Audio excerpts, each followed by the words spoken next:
So ayun mga idol, for today's video mga idol, ipagpatuloy natin yung sa paggawa ng ating powerful marble gun mga idol. So ito na yung stopper niya sa likod mga idol. Lalagyan na natin ng epoxy. Ito yan ilagay natin sa likod mga idol.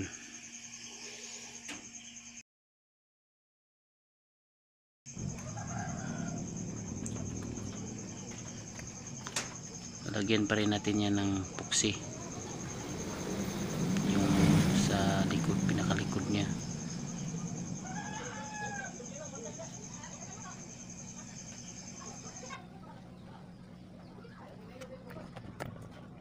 Pagkatapos natin lagyan yung sa labas niya mga idol ng epoxy, dito naman sa loob lagyan natin para wala talagang singaw mga idol. Yan.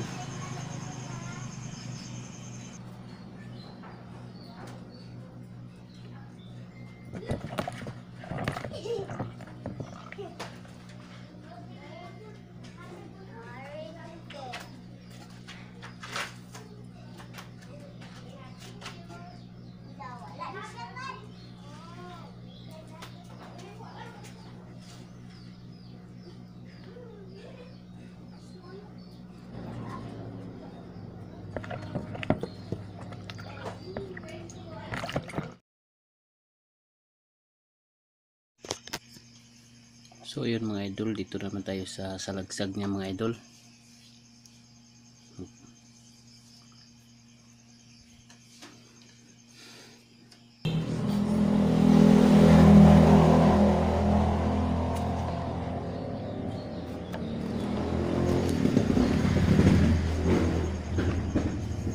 So yun, susukatin natin kung saan magsisimula yung salagsag natin, yung pinakaunang salagsag. So ito yun, lagyan lang natin ng epoxy.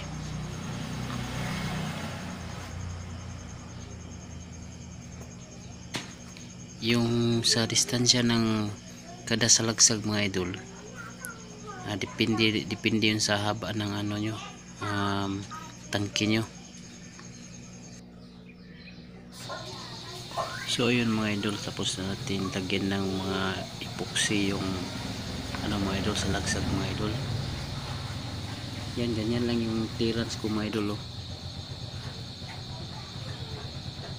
Tinatansya ko lang yan mga idol, hindi ko yan sinusukat. Tansya ko lang yan yung clearance nya ng kada salagsag mga idol. Ganyan lang.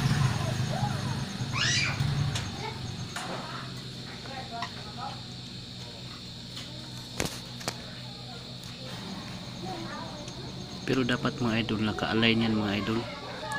Naka-align yung salagsag, hindi pwede nakatabingi yan mga idol.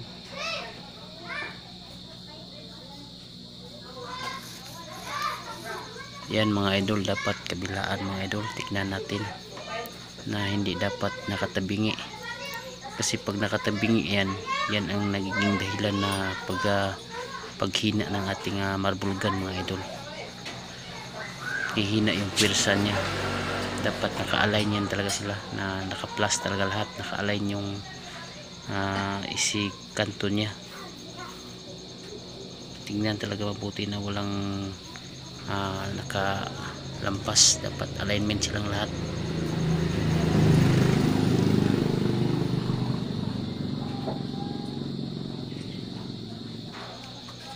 So ayun mga idol, tapos na natin lagyan ng epoxy mga idol. Patitigasin na natin yan mga idol. Yun mga idol, dahil sa matagal pa sa matuyo, laging na aalog, hindi siya ma-plaster masyado. Kailangan natin ng talian mga idol. Talian natin para ma-plaster natin mga idol. Kahit ganito lang, okay lang naman na tante talian siya.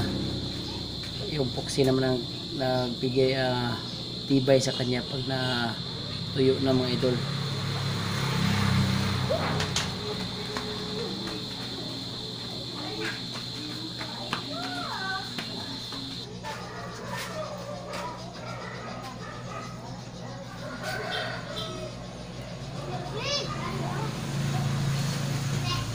gahion panitang.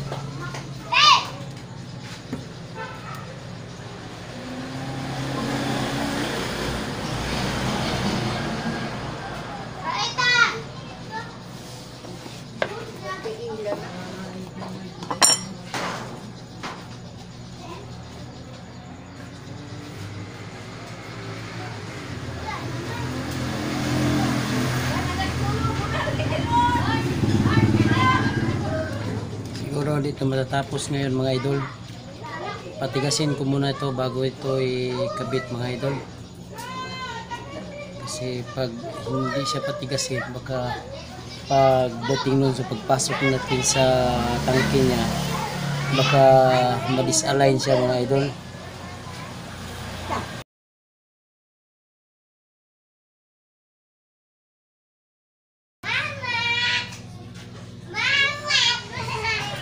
Yan, disalign mga idol. Dapat ano siya mga idol, dapat siya kahilira talaga. Ito yung sa kabila ganun din.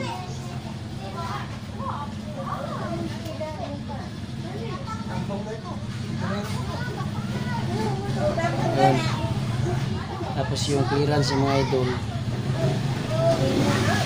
dapat parehas.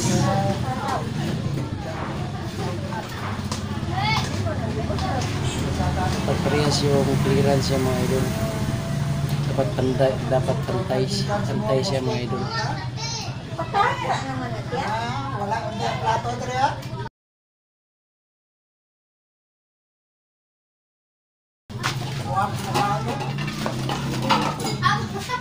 Subukan natin.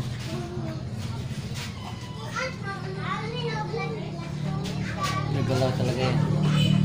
Tigasin mo natin. Siguro bukas na natin to ikabit mga idol pag matigas na yung pusi mga idol. So ayun mga idol, thank you for watching mga idol.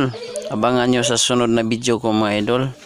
At saka sa hindi pala naka-subscribe sa akin mga idol, paki-subscribe naman po ng aking YouTube channel at paki-pindot na rin po ng notification bell para updated kayo sa mga bagong video ko mga idol. Maraming salamat mga idol. Bye bye.